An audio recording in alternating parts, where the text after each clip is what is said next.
여러분, 우리가 세상을 살다 보면 좋은 게 좋은 거다라는 말을 들을 때가 가끔씩 있습니다. 좋은 게 좋은 거다. 참 푸근하고 여유 있고 이렇게 좀 따뜻한 그런 말이죠. 그런 말이기도 하지만 이 말이 쓰이는 경우는 어떤 경우에 그런 말이 쓰입니까? 좋은 게 좋은 거다. 어떤 경우에 쓰이겠습니까? 뭔가 이렇게 명확하고 깔끔한 건 아니지만 조금 찝찝하긴 하지만 그래도 결과에는 크게 나쁜 영향을 미치지 않은 그런 상황에서 우리는 뭐 좋은 게 좋은 거지 뭐 그러면서 이렇게 슬쩍 넘어가면서 그렇게 일을 진행을 하곤 합니다. 여러분, 좋은 게 좋은 겁니까? 좋은 게 좋은 거다. 이거는요, 우리로 하여금 너무나 쉽고 안일하게 생각하는 유혹이기도 합니다. 그러나 조금만 깊이 생각해 보면 좋은 게 좋은 거다라는 그 생각이 얼마나 위험한 생각인지 우리는 알 수 없습니다. 여러분, 좋은 게 좋은 게 아닙니다. 좋은 게 좋은 게 아닙니다. 우리는 좋은 게 좋은 거라는 명목으로 얼마나 많이 죄를 지으면서 살아갔습니까? 좋은 게 좋은 거지. 결과가 좋으면 다 좋은 거야. 그러나 우리의 삶 속에서 좋은 게 좋다는 기준이 아닌 옳은 게 좋다는 것이 기준이 되어지는 저 여러분의 삶이 되시길 바랍니다. 오늘 말씀 보니까 사도 바울이 고백하는 부분이거든요. 사람에게 좋게 하랴 아니면 하나님께 좋게 하랴 라고 묻습니다. 사람들이 좋아하는 것과 하나님이 좋아하시는 것이 같으면 별 문제 안 돼요. 같은 경우들도 많이 있습니다. 어려운 사람들을 돕는다든지 가난한 이웃들을 구제한다든지 또 힘든 사람들에게 힘이 되어주는 것들, 여러 가지 사람도 좋아하고 하나님도 좋아하는 것들이에요. 그러나 이런 경우가 있죠. 사람들은 좋아하지만 하나님이 좋아하시지 않는 게 있어요. 반대로 하나님은 좋아하시지만 사람들이 좋아하지 않는 것이 있습니다. 그때 우리는 선택을 해야 합니다. 어떤 것을 택하면서 살아가십니까? 사도 바울은 사람들이 좋아하고 사람들이 기뻐하는 것을 택한다면 그것은 그리스도의 종이 아니다라고 이야기하고 있습니다. 여러분, 그리스도의 종이십니까? 정말 그렇습니까? 우리는 다 그리스도의 종입니다. 왜냐하면 예수님을 주님이라고 부르기 때문이에요. 주님이라고 부른다는 것은 예수님을 주인으로 삼았다는 얘기입니다. 왜 예수님을 주님이라고 부르냐 하면 주님께서 우리의 생명을 대신해서 돌아가셨기 때문입니다. 예수 그리스도의 십자가로 인하여 우리가 죽어 마땅한 죄임에도 불구하고 내 대신 예수님께서 돌아가셨기 때문에 우리의 생명의 주권을 가지셨습니다. 그래서 우리가 예수님을 통해서 천국 가는 모든 사람들은 다 예수님을 주님이라고 부릅니다. 반대로 얘기하면 우리는 다 그리스도의 종이라는 뜻입니다. 이 믿음이 없으면 몰라요. 없으면 몰라도 이 믿음이 있는 자들은 그리스도를 주인이라고 부르는 그리스도의 종이라는 사실을 잊지 않으시길 바랍니다. 그러면 우리는 사람의 기쁨이 아니라 사람이 좋아하는 것이 아니라 하나님의 기쁨을 위해서 살아가야 되는데 하나님이 좋아하시는 것을 위해서 살아가야 하는데 그런 삶이 바로 옳은 삶입니다. 우리가 따라가야 하는 옳은 삶이에요. 좋은 게 좋은 게 아니라 옳은 게 좋은 거잖아요. 그게 옳은 삶입니다. 그게 진짜 알고 보면 좋은 삶입니다. 여러분, 하나님의 기쁨을 위해서 하나님이 좋아하시는 삶을 살아가시는 그런 저와 여러분 되시길 바랍니다. 그러면 하나님이 기뻐하시는 것은 무엇일까? 하나님이 좋아하시는 삶은 무엇일까? 오늘 간단히 한번 보겠습니다. 하나님이 기뻐하시는 거는요, 첫 번째로 예배입니다. 따라해 봅시다. 예배. 우리는 지난주에 예배에 대한 말씀을 들었습니다. 하나님께서는 예배하는 자들을 찾으신다 그랬어요. 요한복음 몇 장 몇 절입니까? 일주일밖에 안 지났습니다. 4장 23절의 말씀이죠. 하나님께서는 하나님을 예배하는 자들을 찾으신다 그랬습니다. 하나님께 예배하는 것은 우리에게 있어서 당연한 것입니다. 하나님께 예배하는 것은 우리의 삶의 최우선순위입니다.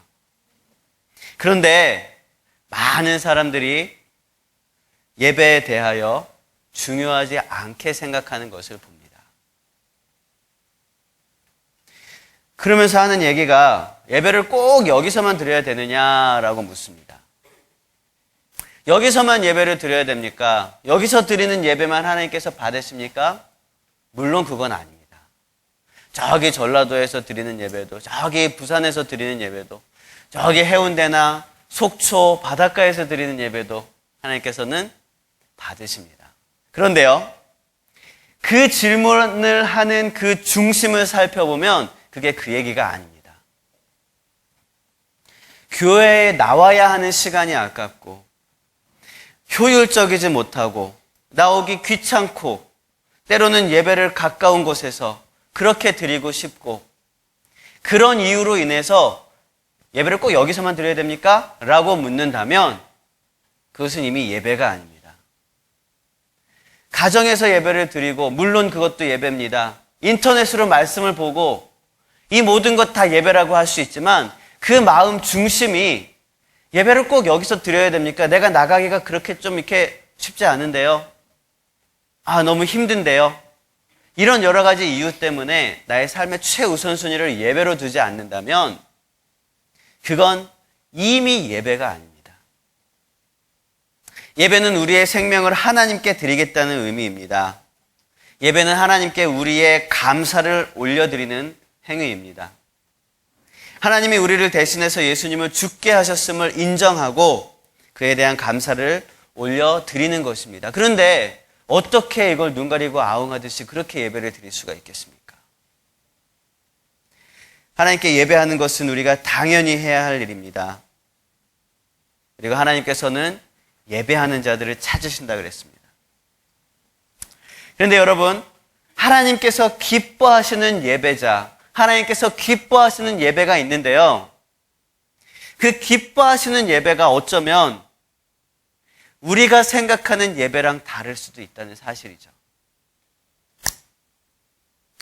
우리는요, 주일날 졸아도 예배에 와서 졸고 그러면 예배 드렸다고 합니다.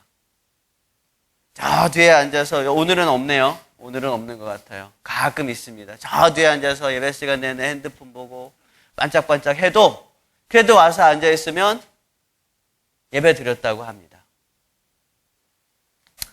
여러분, 그거는 예배 드린 게 아닙니다. 그것은 단지 보단 낫지만에 불과한 신앙생활이에요. 보단 낫지만에 불과한 신앙생활입니다. 안 나온 것 보단 낫지만, 집에 있는 것 보단 낫지만, 예배 안 드리는 것 보단 낫지만, 그렇지만 그 예배가 하나님이 기뻐 받으시는, 하나님 찾으시는 예배는 아니라는 사실을 우리는 기억해야 돼요. 그러면 진짜 하나님이 기뻐하시는 예배는 무엇일까요? 진짜 하나님이 찾으시는 예배자는 무엇일까요? 여기 비전으로 와서 앉아 있는 것입니까? 기도할 때 눈 꼭 감고 손 모으고 있는 것입니까? 찬양할 때 손을 드는 것입니까? 설교할 때 설교를 받아 적는 것입니까? 하나하나 어떤 행위라고 말할 수는 없습니다. 이거 하나가 진짜 예배야 라고 말할 수 없어요. 그러면 진짜 하나님 기뻐하시는 예배란 무엇일까요? 하나님이 찾으시는 예배자란 누구일까요? 하나님이 찾으시는 예배는요, 영적 예배입니다. 영적 예배. 로마서 말씀을 우리 함께 읽어보겠습니다. 시작.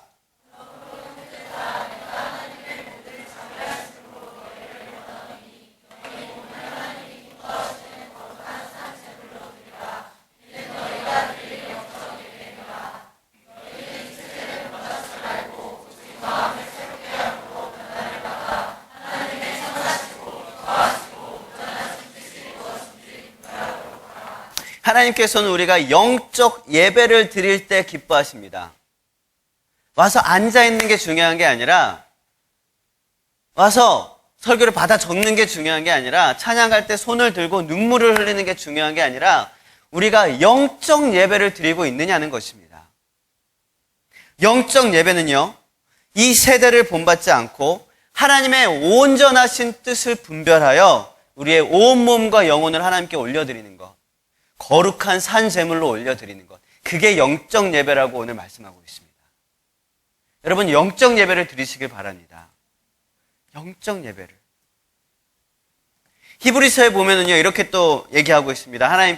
하나님께서 기뻐하시는 제사가 무엇인지 이렇게 얘기하고 있습니다. 우리 히브리서 말씀도 함께 읽어봅시다. 시작.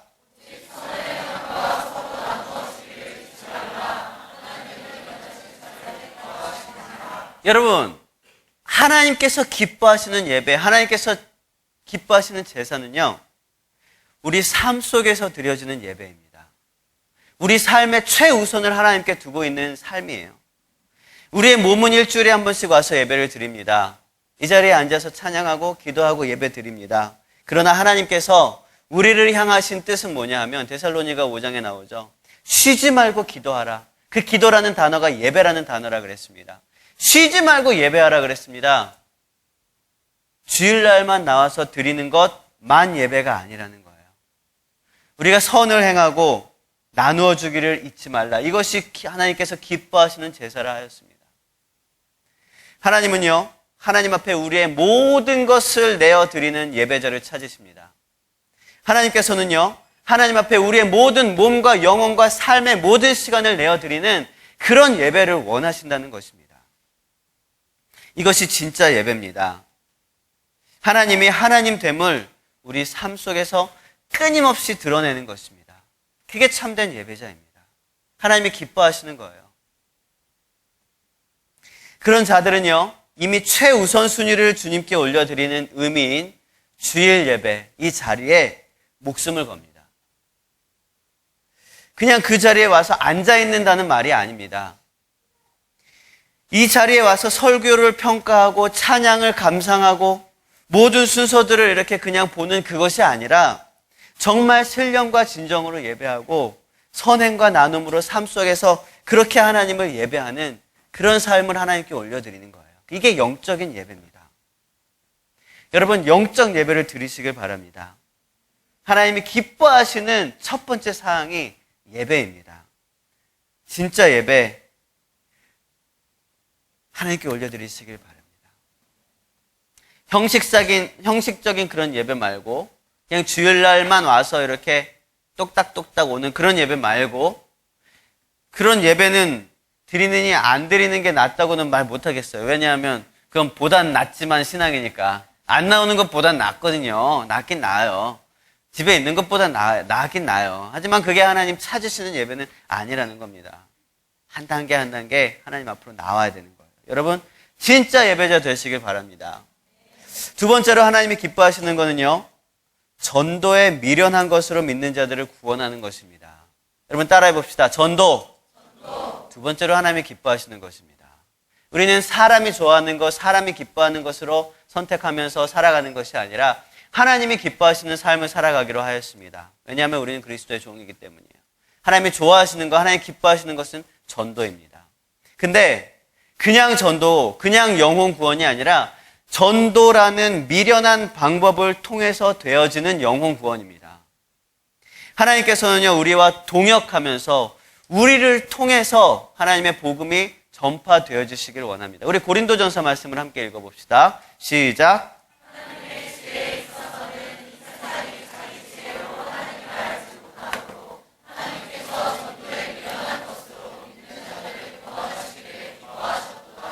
하나님께서는 왜 전도에 미련한 것으로 믿는 자들을 구원하시기를 기뻐하셨을까요?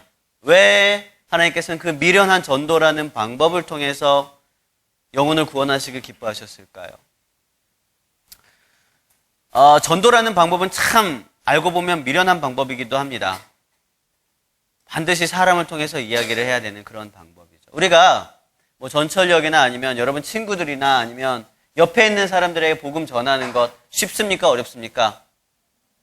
쉽으리에요. 쉬운 사람도 있고 어려운 사람도 있겠죠.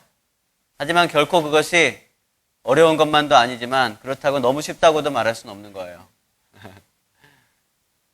그런데 그렇게 어렵진 않습니다. 왜냐하면 내가 용기만 있으면 되거든요. 딱 입을 떼서 야, 교회 가자 한마디만 해도 되거든요. 물론 복음을 전해야 합니다. 그렇지만 그 모든 첫발은 교회 가자. 야, 이번 주일날 내가 밥 한번 사줄게. 밥 한번 사야 됩니다. 밥 한번 사줄게. 안 올 사람 없어요. 다 와서 사랑터에 맛있는 밥을 먹으면서. 하여튼 옆에 있는 사람들, 친구들에게 전도하는 것은 그렇게 어렵지 않습니다. 그런데요, 만약에 미전도 종족, 완전히 문명이라는 없는 그런 종족들이 있습니다. 그런 나라가 있어요. 그런 곳에 복음이 전해지려면 어떻게 해야 합니까? 우리가 가야 돼요. 바다를 건너고, 어쨌든 뭐 공항도 없는 나라, 바다를 건너고 배를 타고 산 넘고 물 건너서 직접 가야 됩니다. 가서 복음을 전합니까? 말을 배워야 돼요. 언어를 배우고 그들의 문화를 배워야 합니다.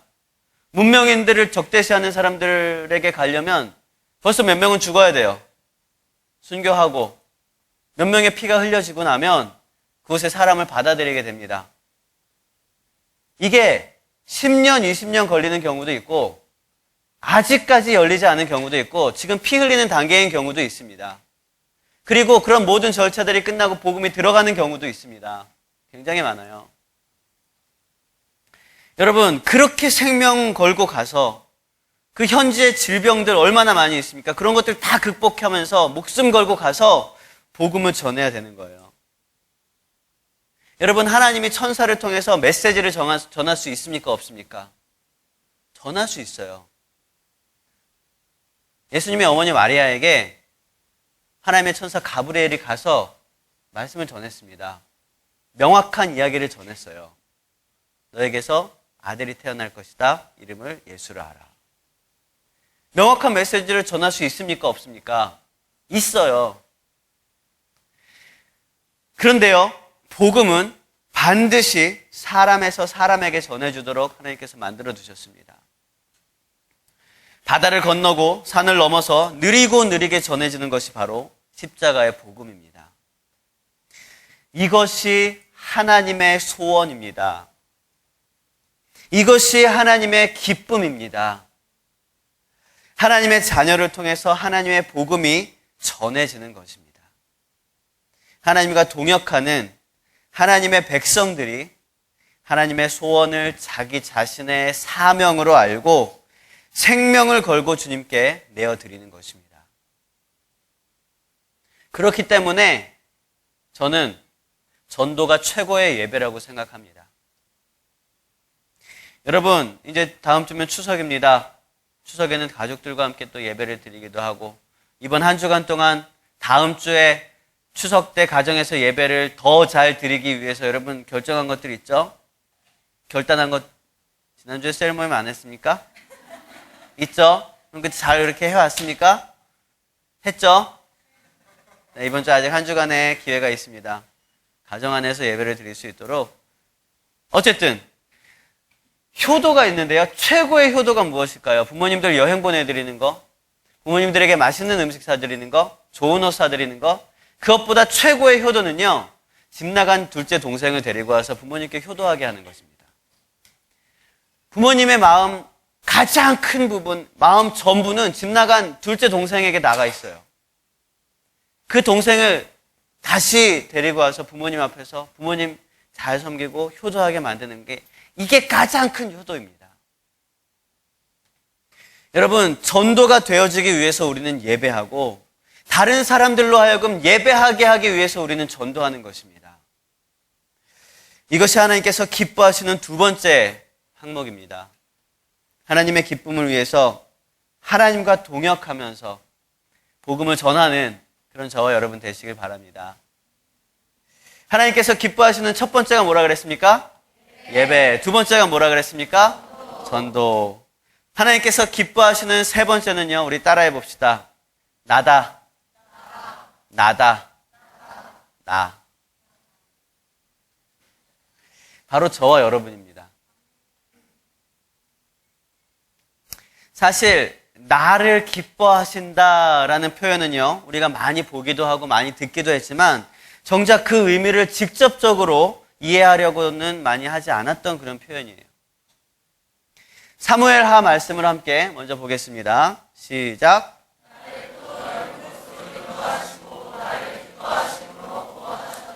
나를 기뻐하셨다라고 표현하고 있습니다. 나를 기뻐하셨다. 하나님께서는 우리의 어떠함이 아니라, 우리가 무엇을 해서가 아니라 우리 자체를 기뻐하십니다. 여전히 죄 가운데 있고 여전히 부족하고 연약한 저와 여러분을 있는 모습 그대로 기뻐하십니다. 여러분이 온전하고 성결하고 거룩하고 깨끗하고 착한 일 많이 해서 여러분을 기뻐하시는 게 아니라 그냥 여러분이기에 기뻐하시는 거예요. 우리는 어떤 자격도 없지만 동시에 우리가 아무런 자격도 없고 연약하기 때문에 하나님의 자녀될 자격이 있습니다. 사랑받을 자격이 있는 것입니다. 여러분, 아무것도 할 줄 몰라도 괜찮습니다. 아직 죄 가운데 있어서 고민할지라도 괜찮습니다. 많이 섬기지 못해도 괜찮습니다. 졸아도 괜찮습니다. 맨 뒤에서 핸드폰 만지작거려도 괜찮습니다. 아까는 안 된다 그랬는데. 괜찮습니다. 소망이 없어도 괜찮습니다. 여전히 삶의 문제 한가운데 있어도 괜찮습니다. 여러분, 하나님의 사랑을 받고 그 사랑을 누리시길 바랍니다. 하나님의 은혜를 경험하고 그 가운데서 하나님께 영광 돌리시길 바랍니다. 그것이 저와 여러분 가운데 행하시는 하나님의 사랑을 경험하는 길입니다. 우리 시편 말씀을 함께 읽어보겠습니다. 시작.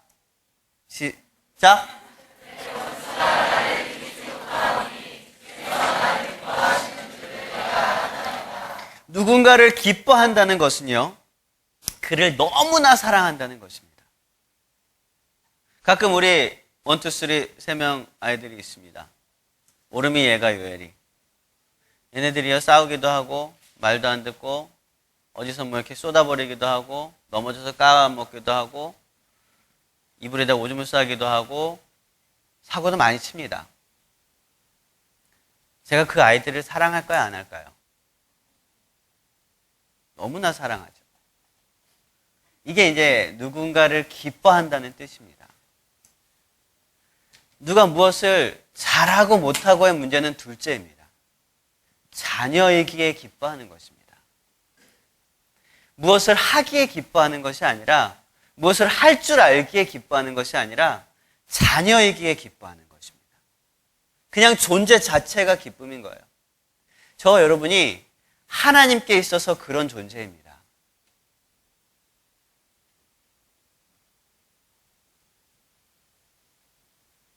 누군가를 기뻐한다는 것은 그를 사랑하는 것이고 그를 통해 사랑의 고백을 듣기 원하신다는 뜻입니다.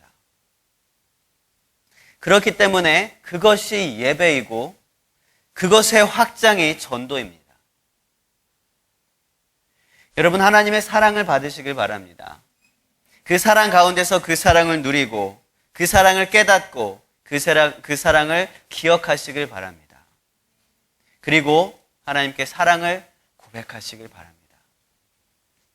우리 옆 사람과 인사합시다. 당신은 하나님의 기쁨입니다. 당신은 하나님의 기쁨입니다. 여러분, 사람들이 좋아하는 거에 집중하지 말고 좋은 게 좋은 거다? 그렇지 않습니다. 하나님이 좋아하시는 거, 하나님이 기뻐하시는 것에 집중할 수 있는 저와 여러분 되시길 바랍니다. 말씀을 정리하겠습니다. 좋은 게 좋은 거 아닙니다. 옳은 게 좋은 거입니다. 옳은 것은 하나님이 기뻐하시는 것입니다. 하나님이 좋아하시는 게 옳은 것입니다. 그것은 예배이고 전도이고 그 모습 그대로의 저와 여러분입니다.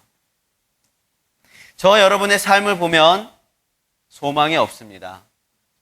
저와 여러분의 삶을 보면 자격도 없습니다. 못생겼습니다. 그러나 우리는 하나님의 사랑을 받는 예배자입니다.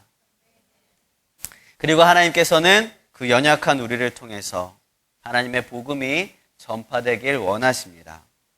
하나님께 기쁨이 되고 하나님을 위해서 좋은 게 우리 삶 속에서 좋은 것이 되어지시는 저와 여러분의 삶이 되시길 주님의 이름으로 축원합니다.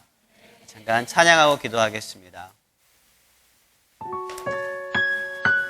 나의 삶 속에는 소망이 없습니다. 소망 없는 삶 속에서, 자격 없는 삶 속에서 아직도 여전히 삶의 문제에 가득가득 메고 가는 그 상황 가운데서 나의 믿음, 나의 삶을 주님께 올려드리면서 하나님의 사랑을 누리게 하시길 감사합니다.